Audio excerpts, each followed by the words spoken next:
le président chinois, accueilli avec les honneurs par le prince Albert de Monaco. Plus qu'une visite de courtoisie, cette halte en principauté, effectuée le week-end dernier, c'est l'occasion pour Xi Jinping de promouvoir l'un des fleurons de l'industrie chinoise, le géant des télécoms Huawei. Grâce à Huawei, Monaco va devenir le premier pays au monde couvert par la 5G. Un Internet à ultra haut débit censé révolutionner les technologies existantes, comme la voiture autonome ou la télémédecine. Une révolution technologique sur le rocher monégasque, sponsorisée par la Chine. De l'autre côté de l'Atlantique, en revanche, pas question de faire confiance à Huawei.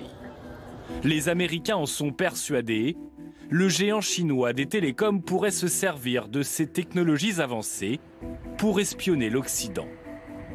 Résultat, Washington a interdit à tout membre de son administration de posséder un téléphone ou une tablette de la marque chinoise.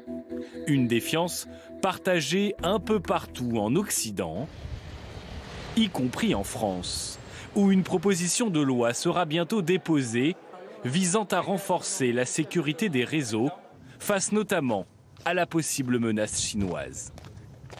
Il ne faut pas avoir peur, mais il ne faut pas être naïf. Le sujet, ce n'est pas par rapport à la nationalité. Aujourd'hui, les cybermenaces, les risques, ils sont le fait d'États, de proto-États, d'organisations criminelles.